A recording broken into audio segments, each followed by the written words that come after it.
अंधी प्रतिदिन मंदिर के दरवाजे पर जाकर खड़ी होती। दर्शन करने वाले बाहर निकलते तो वह अपना हाथ फैला देती और बड़ी ही नम्रता से कहती, बाबूजी, अंधी पर दया हो जाए। वह जानती थी कि मंदिर में आने वाले सहृदय और श्रद्धालु हुआ करते हैं। उसका यह अनुमान असत्य न था। आने जाने वाले 2-4 पैसे उसके हाथों पर रख ही देते थे। अंधी उनको दुआएं देती और उनको सहृदयता को सहारती। स्त्रियां भी उसके पल्ले में थोड़ा बहुत अनाज डाल जाया करती थीं। प्रातः से संध्या तक वह इसी प्रकार हाथ फैलाए खड़ी रहती। उसके पश्चात मन ही मन भगवान को प्रणाम करती और अपनी लाठी के सहारे झोपड़ी की तरफ चल पड़ती। उसकी झोपड़ी नगर से बाहर ही थी। रास्ते में भी याचना करती जाती, किंतु राहगीरों में अधिक संख्या देने वाले की नहीं होती, जो पैसे देने की अपेक्षा झिड़कियां ही दिया करते थे। तब भी अंधी निराश न होती और उसकी याचना बराबर जारी रहती। झोपड़ी तक पहुँचते पहुँचते उसे 2-4 पैसे और मिल ही जाते थे। झोपड़ी के समीप पहुँचते ही एक 10 वर्ष का लड़का उछलता कूदता आता और उसे चिपट जाता। अंधी टटोलकर उसके मस्तक को चूम लेती।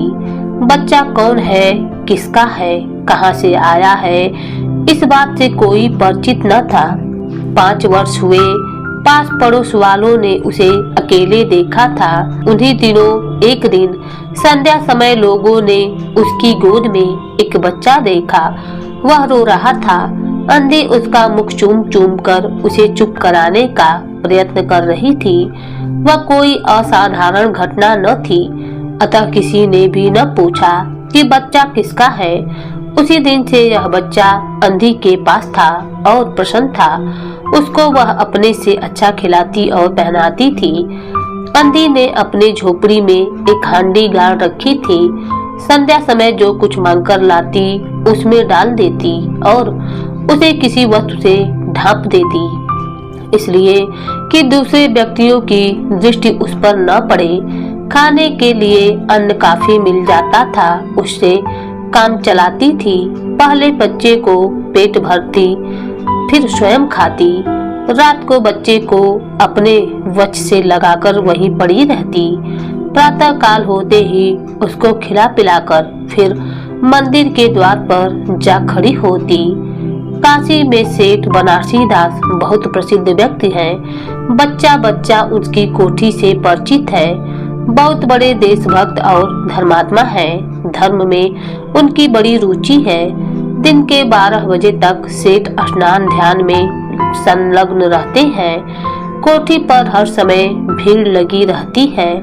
कर्ज के इच्छुक तो आते ही थे, परंतु ऐसे व्यक्तियों का भी तांता बंधा रहता था जो अपनी पूंजी सेठ जी के पास धरोहर रूप में रख जाते थे। सैकड़ों भिखारी अपनी जमा पूंजी इन्हें सेठ जी के पास जमा कर जाते थे। अंधी को भी यह बात ज्ञात थी, किंतु पता नहीं अब वह अपनी कमाई यहाँ जमा करने में क्यों हिचकती रहती थी। उसके पास काफी रुपए हो गए थे। हांडी लगभग पूरी भर गई थी। उसको शंका थी कि कोई चुरा न ले। एक दिन संध्या समय अंधी ने वह हांडी उखाड़ी और अपने फटे हुए आंचल में छिपाकर सेठ जी की कोठी पर पहुंच गई। सेठ जी वही खाते के पन्ने उलट पलट रहे थे। उन्होंने पूछा, क्या है बुढ़िया? अंधी ने हांडी उनके आगे सरका दी और डरते डरते कहा, सेठ जी, इसे अपने पास जमा कर लो। मैं अंधी अपाहिज कहाँ रखती फिरूंगी। सेठ जी ने हांडी की ओर देखकर कहा, इसमें क्या है? अंधी ने उत्तर दिया, भीख मांग मांग कर अपने बच्चे के लिए 2-4 पैसे संग्रह किए हैं, अपने पास रखते डरती हूँ। कृपया इन्हें आप अपनी कोठी में रख लें। सेठ जी ने मुनीम की ओर संकेत करते हुए कहा, वही में जमा कर लो। फिर बुढ़िया से पूछा, तेरा नाम क्या है? अंधी ने अपना नाम बताया। मुंशी जी ने नकदी गिनकर उसके नाम से जमा कर ली और वह सेठ जी को आशीर्वाद देती हुई अपनी झोपड़ी में चली गई। 2 वर्ष बहुत सुख के साथ बीत गए। इसके पश्चात एक दिन लड़के को ज्वर ने आ दबाया।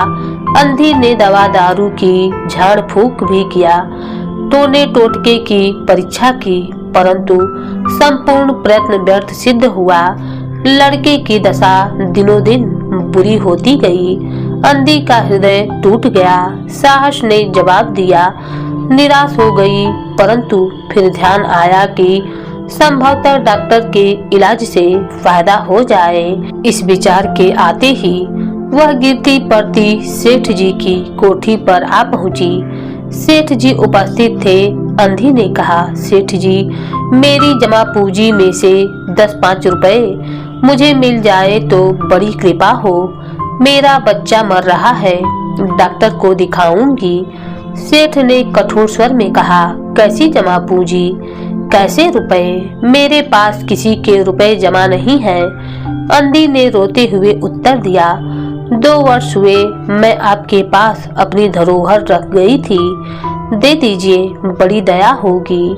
सेठ जी ने मुनीब की ओर रहस्यमयी दृष्टि से देखते हुए कहा, मुनीब जी, जरा देखना तो, इसके नाम की कोई जमा पूंजी है क्या? तेरा नाम क्या है री? अंधी की जान में जान आई, आशा बंध गई। पहला उत्तर सुनकर उसने सोचा कि सेठ बेईमान है, किंतु अब सोचने लगी संभवतः उसे ध्यान न रहा होगा। ऐसा धर्मी व्यक्ति भी भला कहीं झूठ बोल सकता है। उसने अपना नाम बता दिया। उलट पुलट कर देखा, फिर कहा, नहीं तो, इस नाम पर एक भी पाई जमा नहीं है। अंधी वहीं जमी बैठी रही। फिर उसने रो रो कर कहा, सेठ जी, परमात्मा के नाम पर और धर्म के नाम पर कुछ दे दीजिए, मेरा बच्चा जी जाएगा, मैं जीवन भर आपके गुण गाऊंगी। परंतु पत्थर में जोक न लगी। सेठ जी ने क्रुद्ध होकर उत्तर दिया, जाती है या नौकर को बुलाऊं? अंधी लाठी टेकते खड़ी हो गई और सेठ जी की ओर मुंह करके बोली, अच्छा, भगवान तुम्हें बहुत दे, और अपनी झोपड़ी की ओर चल दी। यह आशीष न था बल्कि एक दुखी का श्राप था। बच्चे की दशा बिगड़ती गई। दवा दारू हुई ही नहीं, फायदा क्यों कर होता। एक दिन उसकी अवस्था चिंताजनक हो गई। प्राणों के लाले पड़ गए। उसके जीवन से अंधी भी निराश हो गई। सेठ जी पर रह रहकर उसे बहुत क्रोध आ रहा था। इतना धनी व्यक्ति है, 2-4 रुपए दे देता तो क्या चला जाता, और फिर मैं उससे कुछ दान नहीं मांग रही थी, अपने ही रुपए मांगने गई थी। सेठ जी से घृणा हो गई। बैठे बैठे उसको कुछ ध्यान आया। उसने बच्चे को अपनी गोद में उठा लिया और ठोकरें खाती गिरती पड़ती सेठ जी के पास पहुंच गई और उनके द्वार पर धरना देकर बैठ गई। बच्चे का शरीर जोर से तप रहा था और अंधी का कलेजा भी। एक नौकर किसी काम से बाहर आया। अंधी को बैठा देखकर उसने सेठ जी को सूचना दी। सेठ जी ने आज्ञा दी कि उसे भगा दो। नौकर ने अंधी से चले जाने को कहा, किंतु वह उस स्थान से न हिली। मारने का भय दिखाया, पर वह टस से मस न हुई। उसने फिर अंदर जाकर कहा कि वह नहीं हटती। सेठ जी स्वयं बाहर पधारे। देखते ही पहचान गए। बच्चे को देखकर उन्हें बहुत आश्चर्य हुआ कि उनकी शक्ल सूरत उनके मोहन से बहुत मिलती जुलती है। 7 वर्ष हुए तब मोहन किसी मेले में खो गया था। उसकी बहुत खोज की, पर उसका कोई पता न चला। उन्हें स्मरण हो आया कि मोहन की जंघा पर एक लाल रंग का चिन्ह था। इस विचार के आते ही उन्होंने अंधी की गोद से बच्चे की जांघ देखी। चिन्ह अवश्य था, परंतु पहले से कुछ बड़ा था। उनको विश्वास हो गया कि यह बच्चा उन्हीं का है, परंतु तुरंत उन्होंने छीनकर अपने कलेजे से चिपटा लिया शरीर ज्वर से तप रहा था। नौकर को डॉक्टर लाने के लिए भेज दिया और स्वयं मकान के अंदर चल दिए। अंधी खड़ी हो गई और चिल्लाने लगी, मेरे बच्चे को न ले जाओ, मेरे रुपए तो हजम कर गए, अब क्या मेरा बच्चा भी मुझसे छीन लोगे? सेठ जी बहुत चिंतित हुए और कहा, बच्चा मेरा है, यही एक बच्चा है, 7 वर्ष पूर्व कहीं खो गया था, अब मिला है, सो इसे कहीं नहीं जाने दूंगा और लाख यत्न करके भी इसके प्राण बचाऊंगा। अंधी ने एक जोर का ठहाका लगाया, तुम्हारा बच्चा है इसलिए लाख यत्न करके भी उसे बचाओगे? मेरा बच्चा होता तो उसे मर जाने देते, क्यों? यह भी कोई न्याय है? इतने दिनों तक खून पसीना एक करके उसको पाला है, मैं उसको अपने हाथ से नहीं जाने दूंगी। सेठ जी की अजीब दशा थी, कुछ करते धरते बन नहीं पड़ता था। कुछ देर वही मौन खड़े रहे, फिर मकान के अंदर चले गए। अंधी कुछ समय तक खड़ी रोती रही, फिर वह भी अपनी झोपड़ी की ओर चल दी। दूसरे दिन प्रातःकाल प्रभु की कृपा हुई या दवा ने जादू का प्रभाव दिखाया। मोहन का ज्वर उतर गया। होश आने पर उसने आंखें खोली तो सर्वप्रथम शब्द उसकी जबान से निकला, माँ। चहुं ओर अपरिचित शक्लें देखकर उसने अपने नेत्र बंद कर लिए। उस समय से उसका ज्वर फिर अधिक होना आरंभ हो गया। माँ की रट लगी हुई थी। डॉक्टर ने जवाब दे दिया। सेठ जी के हाथ पांव फूल गए। चहुं ओर अंधेरा दिखाई पड़ने लगा। क्या करूं? एक ही बच्चा है, इतने दिनों बाद मिला भी तो मृत्यु उसको अपने चंगुल में दबा रही है, इसे कैसे बचाऊं? सहसा उनको अंधी का ध्यान आया। पत्नी को बाहर भेजा कि देखो कहीं वह अब तक द्वार पर बैठी हो, परंतु वह वहां कहाँ। सेठ जी ने गाड़ी तैयार करवाई और बस्ती से बाहर उसकी झोपड़ी पर जा पहुँचे। झोपड़ी बिना द्वार के थी। अंदर गए, देखा अंधी एक फटे पुराने टाट पर पड़ी हुई थी और उसके नेत्रों से अश्रुधारा बह रही थी। सेठ जी ने धीरे से उसको हिलाया। उसका शरीर भी अग्नि की भांति तप रहा था। सेठ जी ने कहा, बुढ़िया तेरा बच्चा मर रहा है, डॉक्टर निराश हो गए हैं, रह रह कर वह तुझे पुकारता है, अब तू ही उसके प्राण बचा सकती है, चल और मेरे नहीं तो अपने बच्चे की जान बचा ले। अंधी ने उत्तर दिया, मरता है तो मरने दो, मैं भी मर रही हूँ, हम दोनों स्वर्गलोक में फिर माँ बेटों की तरह मिलेंगे। इस लोक में सुख नहीं है, वह मेरा बच्चा सुख में रहेगा, मैं वहाँ उसकी सुचारू रूप से सेवा करूंगी। सेठ जी रो दिए। आज तक उन्होंने किसी के सामने सिर न झुकाया था, किंतु इस समय अंधी के पांवों पर गिर पड़े और रो रो कर कहा, ममता की लाज रख ले, आखिर तू भी उसकी माँ हो, चलो तुम्हारे जाने से वह बच जाएगा। ममता शब्द ने अंधी को विह्वल कर दिया। उसने तुरंत कहा, अच्छा चलो। सेठ जी सहारा देकर उसे बाहर लाए और गाड़ी में बैठा दिया।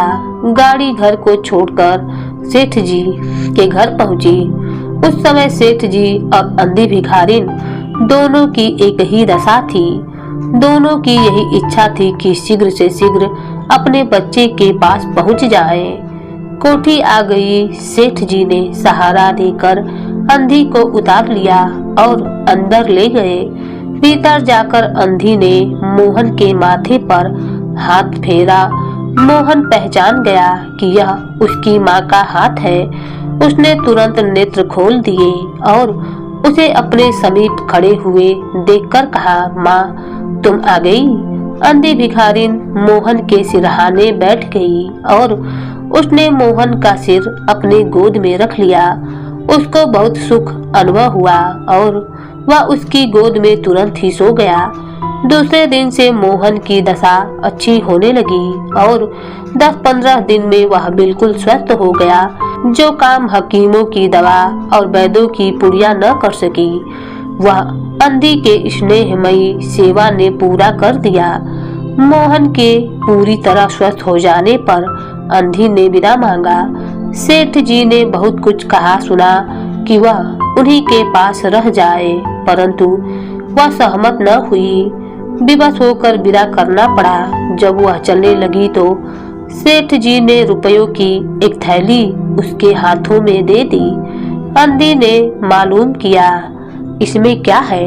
सेठ जी ने कहा, इसमें तुम्हारी धरोहर है, तुम्हारे रुपए, मेरा वह अपराध। अंधी ने बात काटकर कहा, यह रुपए तो मैंने अपने मोहन के लिए संग्रह किए थे, उसी को दे देना।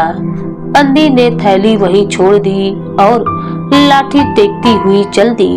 बाहर निकलकर फिर उसने उस घर की ओर नेत्र उठाए।